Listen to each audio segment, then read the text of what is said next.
Hello everyone and welcome back. हाजिर है एक नए लेसन के साथ, एक नए टॉपिक के साथ। जिस तरह आपको पता है कि मैंने एक प्लेलिस्ट बनाई है जिस पर मैं डेली बेसिस पर एक वीडियो लेक्चर अपलोड करता हूं कन्फ्यूजन वर्ड के नाम से, जिसमें स्टूडेंट्स कंफ्यूज होते हैं। उसकी या तो प्रोनाउंसिएशन एक जैसी होती है या उनका जो सेंटेंस में इस्तेमाल है उर्दू में जो उनकी मानी है वो एक जैसे होते हैं। तो स्टूडेंट्स क्या है, कंफ्यूज हो जाते हैं कि अब इस सेंटेंस में इस वर्ड का मतलब क्या है, क्योंकि कुछ वर्ड ऐसे होते हैं जब हम वो उर्दू में ट्रांसलेट कर लेते हैं या हिंदी में ट्रांसलेट कर लेते हैं तो वहाँ मीनिंग में हमें क्या है दिक्कत होती है, वो हम समझ नहीं पाते। तो आज भी इसी तरह के मैं दो वर्ड लेके आया हूँ, एक है गेट अप और दूसरा है वेकअप। बहुत से स्टूडेंट्स और इंग्लिश लर्नर के लिए ये आसान होगा, वो उनके लिए आसान होगा जिनको थोड़ी बहुत इंग्लिश ग्रामर आती है या वो इंग्लिश से फेमिलियर है, लेकिन बहुत से ऐसे स्टूडेंट्स भी हैं जिनको अभी तक इसमें क्या है वो कंफ्यूज है, इसमें उनको समझ नहीं आता।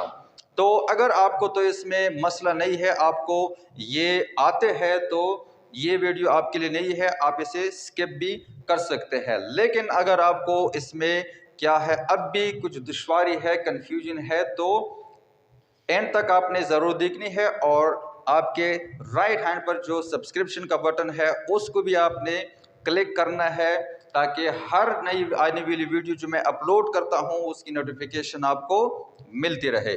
तो गेटअप का मतलब होगा उठना, दूसरा वेकअप का मतलब होगा जागना।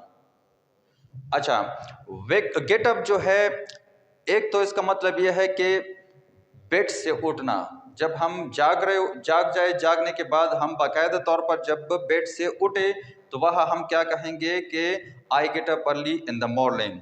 या वेकअप जो है, अब वेकअप क्या है, वेकअप का मतलब ये होगा कि जिस तरह मैंने लिखा है जागना, जागना और उठना इसमें फ़र्क है। उठना का मतलब होगा कि बाकायदा तौर पर बेड से उठना, जागना का मतलब ये होगा कि अभी तक आप बेड पर पड़े हैं लेकिन आप मज़ीद सो नहीं रहे हैं बल्कि आपकी आंखें खुली है।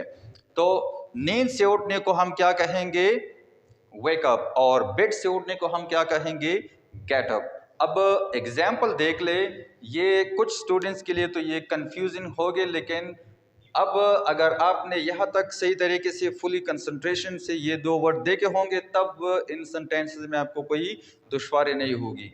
आई get up early in the morning और I wake up early in the morning. तो I get up early in the morning जब हम कहेंगे इसका मतलब ये होगा कि मैं बाकायदा तौर पर बेड से उठ जाता हूँ, और I wake up early in the morning का मतलब ये होगा कि मैं नींद से जागता हूँ सुबह सवेरे, लेकिन जब बेड से उठता हूँ तो 10 बज गए होते हैं। तो होप दैट कि आपको ये समझ आ गया होगा। अच्छा, गेट अप एक और इस्तेमाल भी इसका है, सिर्फ बेड से उठना नहीं बल्कि कभी कभी इस तरह होता है कि हम गिर जाते हैं या चेयर पर बैठे हैं या बेड पर वैसे ही बैठे हैं, तो वह भी हम गेट अप का लफ्ज़ इस्तेमाल कर सकते हैं। तो होप दैट कि आपको ये समझ आ गया होगा। अगर आपको लगता है कि ये इन्फॉर्मेटिव थे तो लाइक भी दे देना, कमेंट में ज़रूर पूछ लेना कि कौन से ऐसे वर्ड्स हैं जिनको आप समझ नहीं पाते, जिस पर